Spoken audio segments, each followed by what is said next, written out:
1.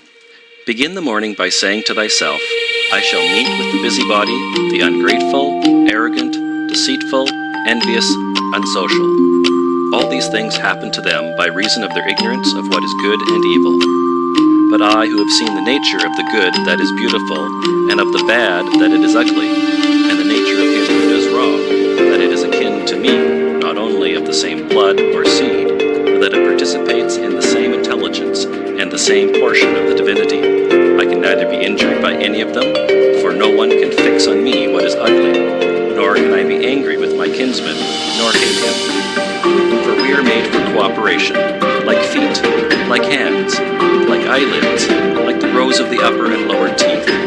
To act against one another then is contrary to nature, and it is acting against one another to be vexed and to turn away. 2. Whatever this is that I am, it is a little flesh and breath, and the ruling part. Throw away thy books, no longer distract thyself, it is not allowed. As if thou wast now dying, despise the flesh, it is blood and bones and a network, a conjecture of nerves, veins, and arteries.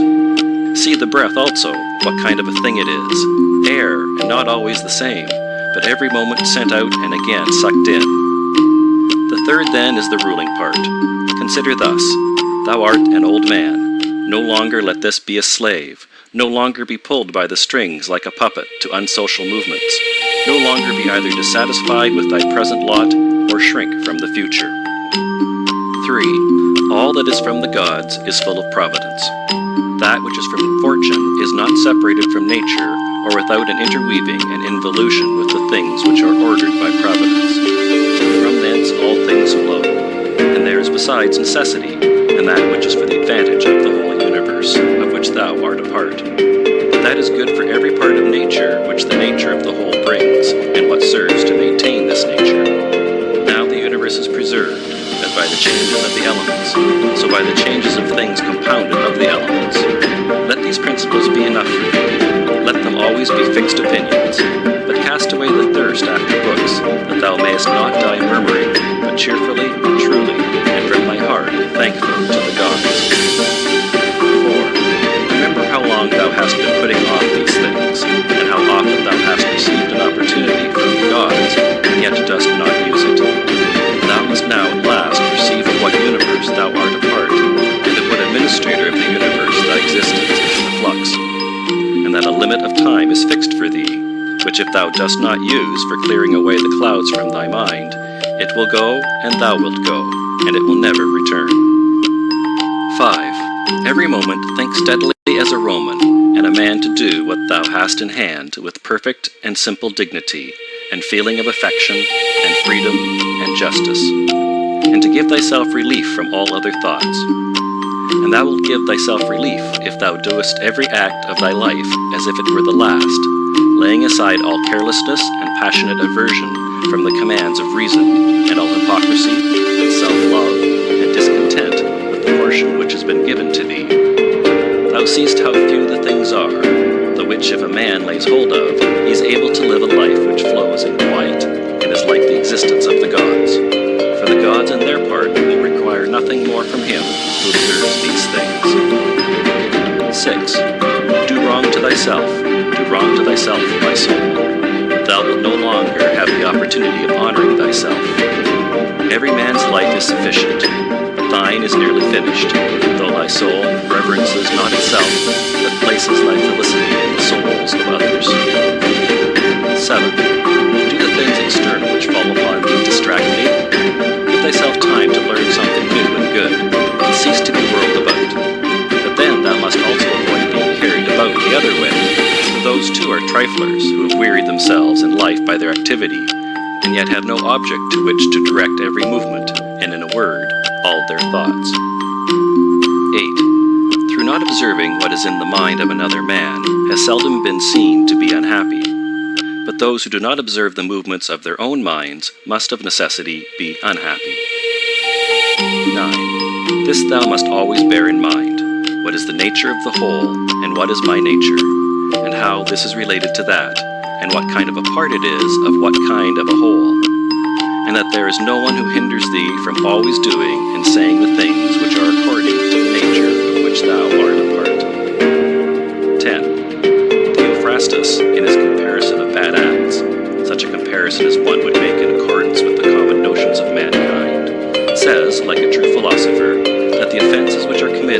desire are more blamable than those which are committed through anger.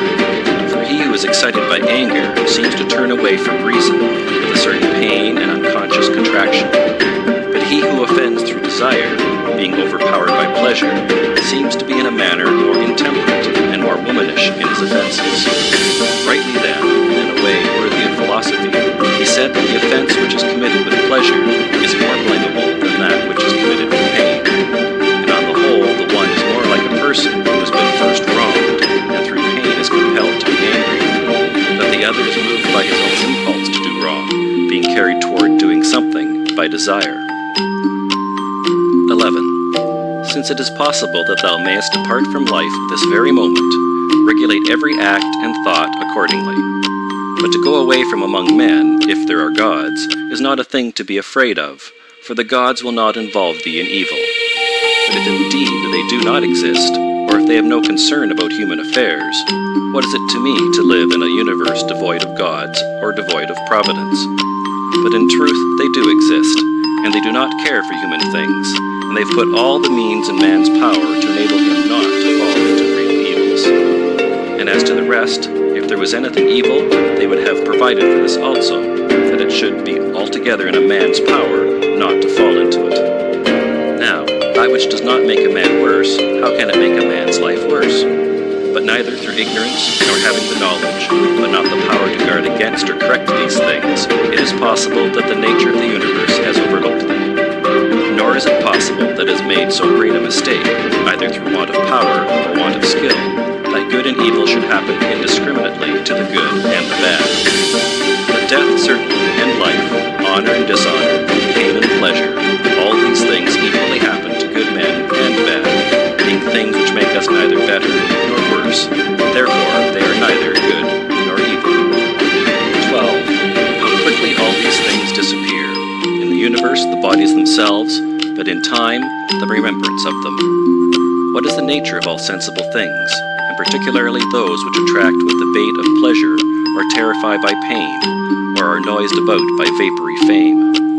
How worthless and contemptible, and sordid, and perishable, and dead they are. All this it is the part of the intellectual faculty to observe. To observe, too, who these are whose opinions and voices give reputation. What death is, and the fact that, if a man looks at it in himself, and by the abstractive power of reflection, resolves into their parts all the things which present themselves to the imagination in it, he will then consider it to be nothing else than an operation of nature. And if anyone is afraid of an operation of nature, he is a child. This, however, is not only an operation of nature, but it is also a thing which conduces to the purposes of nature. Observe, too, how man comes near to the deity, and by what part of him, and when this part of man is so disposed.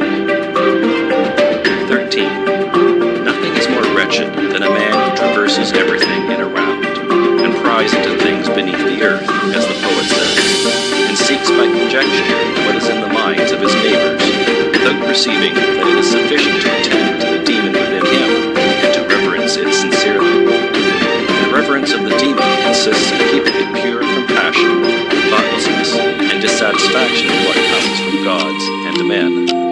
For the things from gods merit veneration for their excellence, and the things from men should be dear to us by reason of kinship, and sometimes even, in a manner, they move our pity by reason of men's ignorance of good and bad.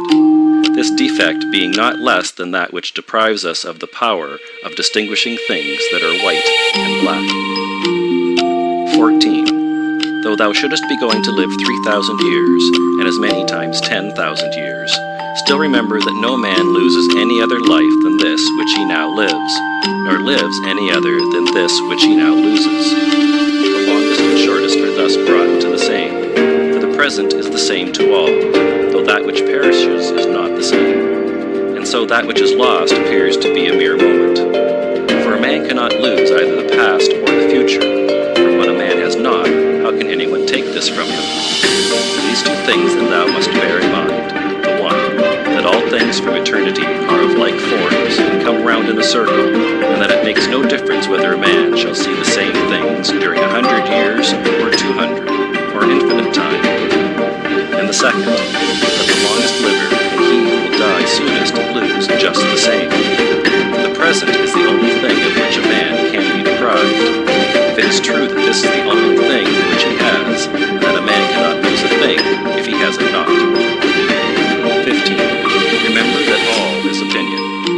was said by the cynic Monimus is manifest, and manifest too is the use of what was said, if a man receives what may be got out of it as far as it is true. 16. The soul of man does violence to itself, first of all when it becomes as abscess, and, as it were, a tumor on the universe, so far as it can. For to be vexed at anything which happens is a separation of ourselves from nature, in some part of which the natures of all other things are contained. In the next place, the soul does violence to itself when it turns away from any man, or even moves towards him with the intention of injury, such as of the souls of those who are angry. In the third place, the soul does violence to itself when it is overpowered by pleasure or by pain. Fourthly, when it plays a part, does or says anything insincerely and untruly. Fifthly, when it allows any act of its own in any movement to be without an aim, and does anything thoughtlessly and without considering what it is, being right that even the smallest things be done with reference to an end. And the end of rational animals is to follow the reason and the law of the most ancient city and polity. 17. Of human life the time is a point, the substance is in a flux, and the perception dull, and the composition of the whole body subject to putrefaction, the soul of a world, and fortune hard to divine, and fame a thing devoid of judgment. And to say all in a word, everything which belongs to the body is a stream, and what belongs to the soul is a dream and vapor, and life is a warfare and a stranger's sojourn, and after fame is oblivion. What then is that which is able to conduct a man? One thing, and only one, philosophy. But this consists in keeping the demon within a man free from violence and unharmed, superior to pains and pleasures, doing nothing without a purpose, nor yet falsely and with hypocrisy, not feeling the need of another man's doing or not doing anything. Besides, accepting all that happens, and all that is allotted, as coming from thence, wherever it is, from whence he himself came. And finally, waiting for death with a cheerful mind, as being nothing else than a dissolution of the elements of which every living being is compounded. But if there is no harm to the elements themselves, each continually changing into another, why should a man have any apprehension about the change and dissolution of all the elements? For it is according to nature, and nothing is evil which is according